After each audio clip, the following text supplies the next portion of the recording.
She called it restructuring for operational excellence. I watched Jessica Palmer feed my contract through that industrial paper shredder, maintaining eye contact the entire time like she was putting down a sick dog. That damn shredder was loud as hell, filling the boardroom while 14 people sat there pretending this was normal business procedure. I'm Roy Patterson, 48 years old, and I'd just watched someone destroy what they thought was the foundation of my career. What Jessica didn't know was that paper she was shredding was just a photocopy.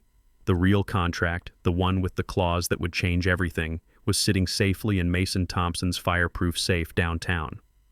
Look, let me back up and tell you how we got here.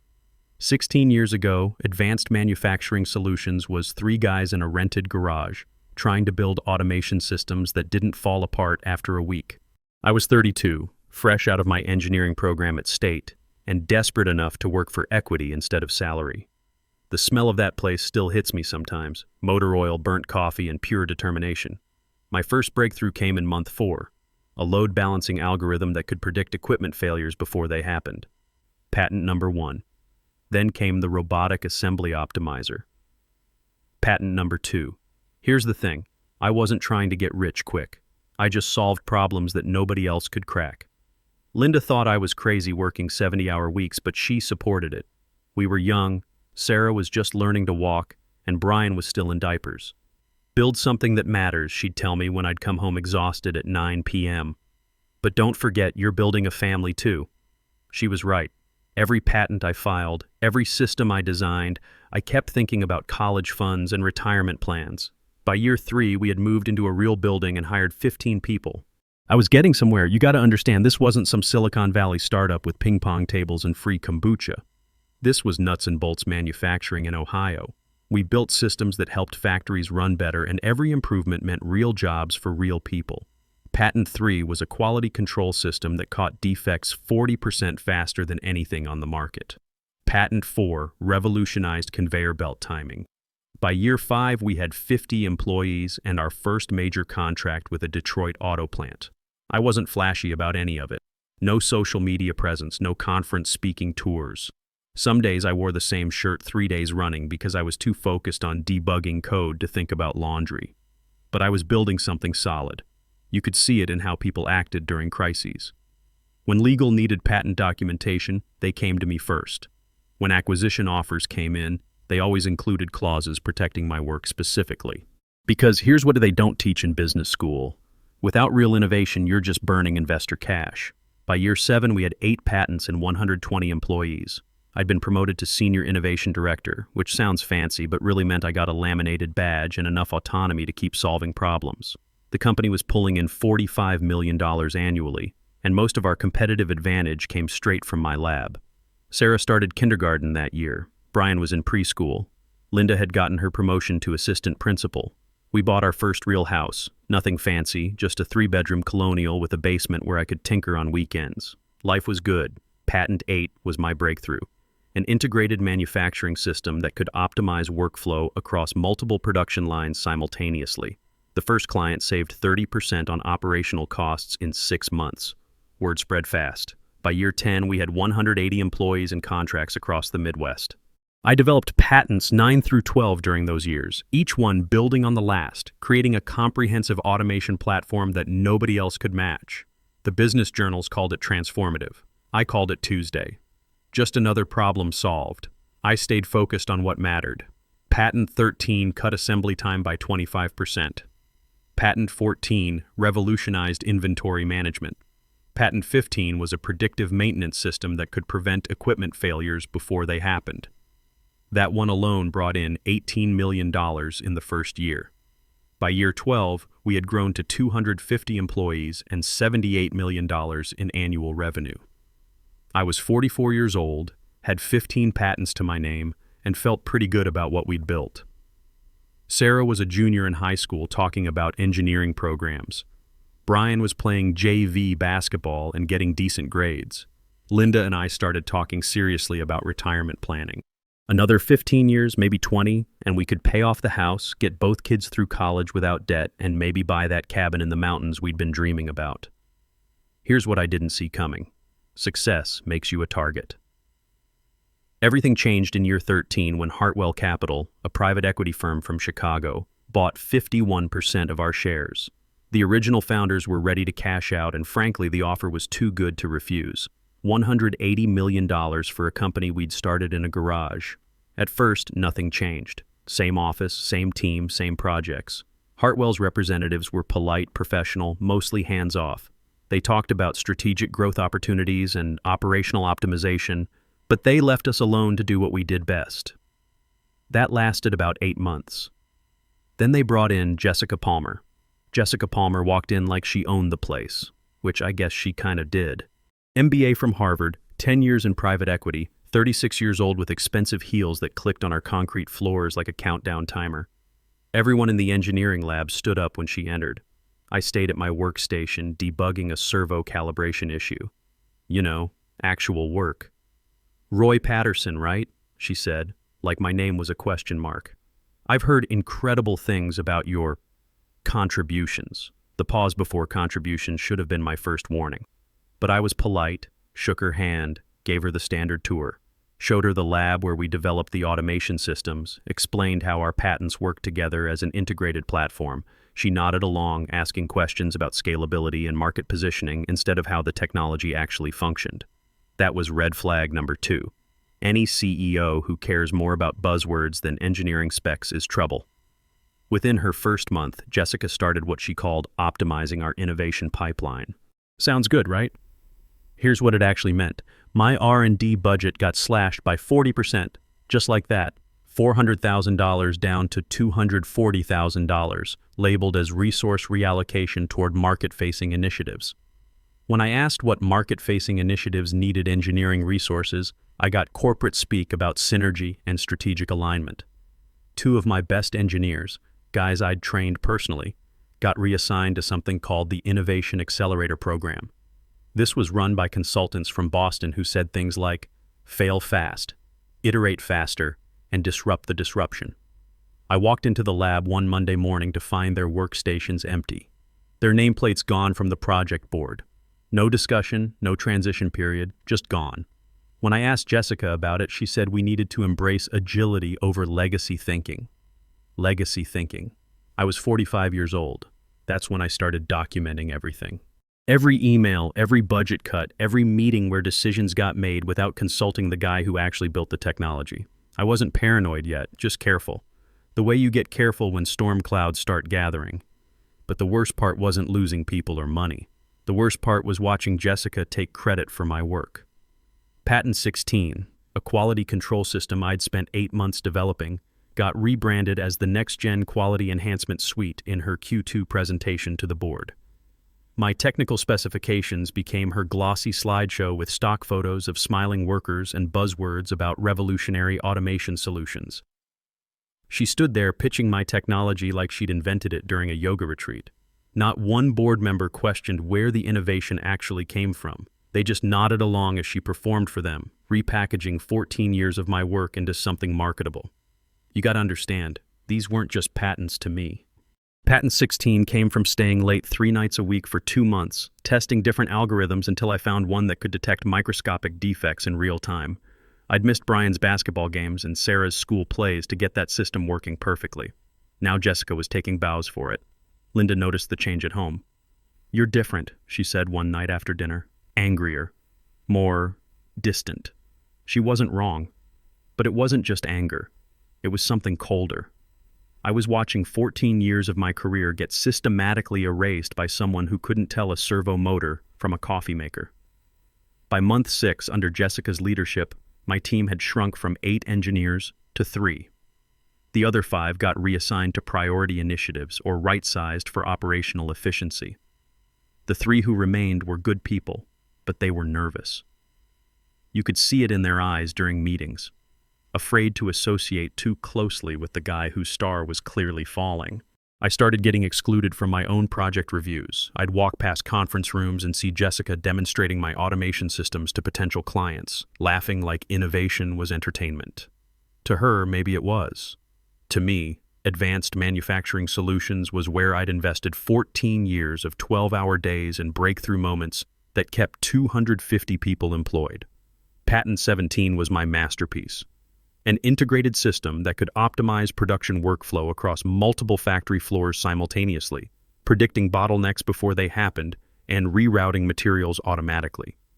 It took me 11 months to develop, working nights and weekends while Sarah was applying to colleges and Brian was learning to drive. The first beta test saved our Detroit client $2.3 million in 6 months. The second client, a furniture manufacturer in North Carolina, improved efficiency by 34% within 90 days. Word spread fast through the industry. Jessica presented Patent 17 to the board as her strategic manufacturing optimization initiative. Same glossy slides, same stock photos, same corporate speak. My 11 months of late nights became her quarterly achievement. I could have fought openly then. Could have stood up in that boardroom and said, actually, I designed every line of code in that system. But I didn't. Because Jessica thought she was winning, and I needed her to keep believing that. You see, I'd learned something important during those 14 years of building systems and solving problems. The best solutions aren't always the obvious ones. Sometimes you have to be patient, watch your opponent make mistakes, wait for the right moment to use leverage you've been quietly building. And I'd been building leverage for 8 years. It started back in year 8, when we were growing fast and our legal counsel was just some guy Linda's school district recommended. Nothing against him, but he specialized in education law, not intellectual property. I realized I needed protection that was independent of the company, so I hired my own attorney. Mason Thompson looked like a retired accountant who'd wandered into law school by accident. Thin glasses, rumpled shirts, always smelled like coffee and legal briefs. But Mason was surgical with contracts. We met weekly at Murphy's Diner on 3rd Street. Same booth by the window, same order, hash browns and black coffee. While I ate, Mason dissected every clause in my employment agreement like he was performing surgery. "Roy," he said one Tuesday morning, spreading my contract across the table, "this IP section is dangerous, too vague. If they ever want to push you out—" "They won't," I said. "I'm the guy who keeps the lights on." Mason looked at me over his glasses. Famous last words, my friend. Mason was right, of course. Over the next few months, we completely rewrote my employment contract. Line by line, clause by clause, every Tuesday morning at Murphy's Diner. The most important addition was buried on page 7, subsection C, labeled IP reversion upon breach. Here's what it said in plain English.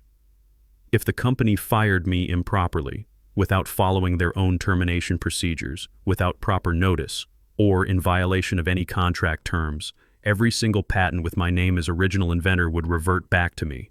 Full rights, no financial obligation to the company. "You sure about this?" Mason asked, stirring his coffee. "This is nuclear option territory." "I'm sure," I said. "If they want to play hardball someday, I want to make sure I'm holding the better bat. We didn't just write it, we bulletproofed it. Filed through a third-party digital notary service, one of those new blockchain timestamp systems that nobody could hack or modify. That contract lived on servers in 3 countries, plus a backup drive in Mason's fireproof safe. The beauty of it was, nobody at Advanced Manufacturing ever questioned it. When legal reviewed the updated terms, they focused on salary adjustments and vacation time. A clause about patent reversion buried in subsection C didn't raise any red flags. Why would it? They were planning to keep me forever, right? For 8 years, that clause just sat there, waiting. During those 8 years, Jessica's campaign against me intensified. Patent 18, my final masterpiece, was a predictive analytics platform that could optimize entire supply chains in real time. It took me 14 months to develop, working nights and weekends, missing Sarah's college graduation party and Brian's senior basketball season. The system was revolutionary. Our first client, a textile manufacturer in Georgia, reduced shipping costs by 28% and eliminated inventory waste almost entirely. The ROI was so dramatic that orders started pouring in from competitors. Jessica presented Patent 18 to the board as her strategic supply chain revolution. Same routine, glossy slides, stock photos, corporate buzzwords, except this time, she put her own photo on the title slide, like she'd invented the whole thing during a meditation session. That's when I knew she was planning something big. I started seeing the signs everywhere. Longer board meetings where I wasn't invited, new consultants from Chicago asking questions about succession planning and knowledge transfer protocols, HR requesting updated documentation on all my projects. Linda noticed too. "They're going to fire you," she said one night after Sarah called from her engineering job in Columbus. "I can feel it. Let them try," I said.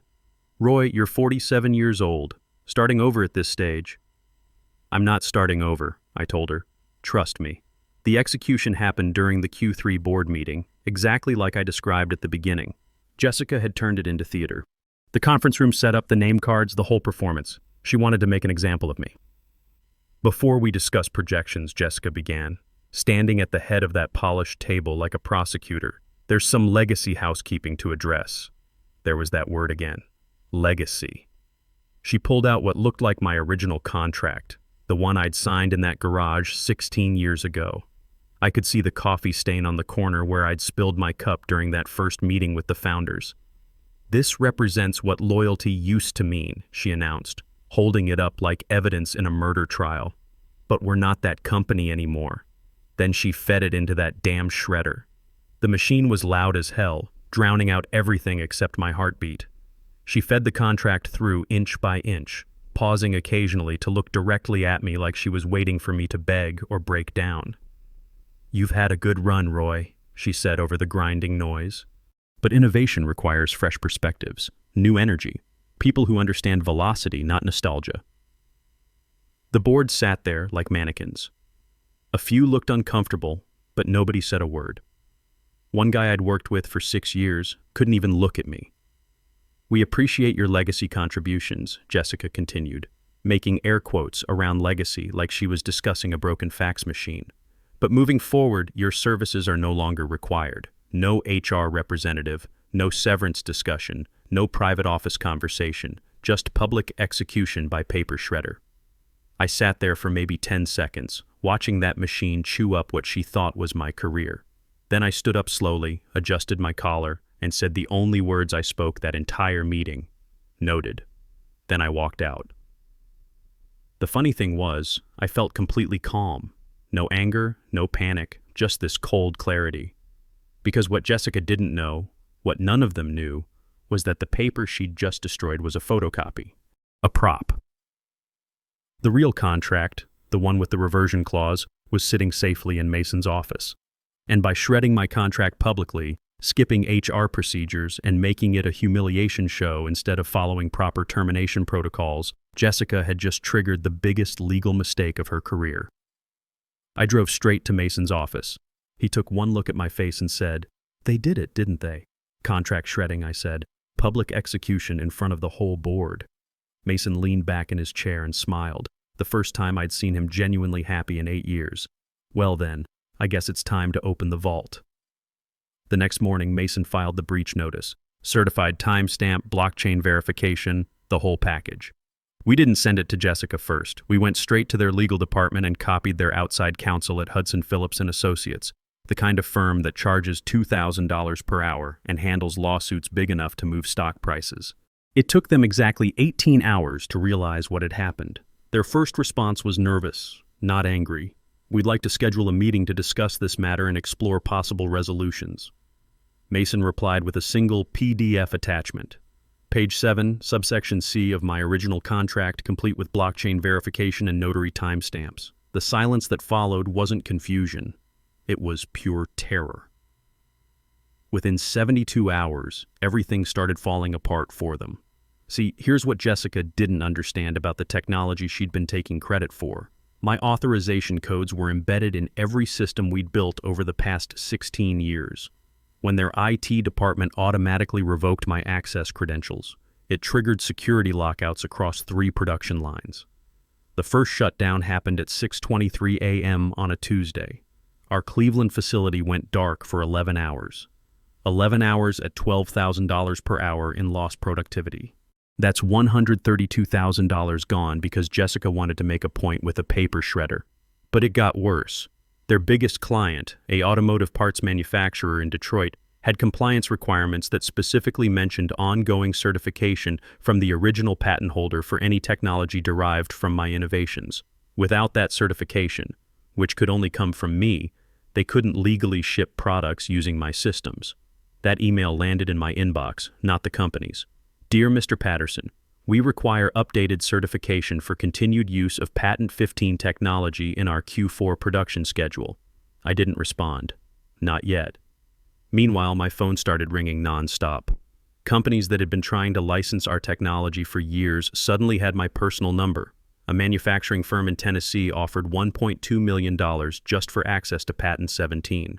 A robotics company in Arizona wanted exclusive rights to my automation platform for $2.8 million up front. Nobody was being subtle anymore. Word travels fast in manufacturing circles, and everyone could smell blood in the water. Mason was having the time of his life. Roy, he said during our Thursday coffee, I've got 6 companies asking if your patents are currently encumbered. That's lawyer speak for, can we steal this guy from his current employer? Jessica tried damage control with corporate press releases. Advanced Manufacturing Solutions maintains full operational capacity and complete ownership of all intellectual property assets. Pure fiction, but it bought her maybe a week before the next system failure. The second shutdown was bigger. 2 production lines in North Carolina, down for 8 hours. Another $96,000 in losses.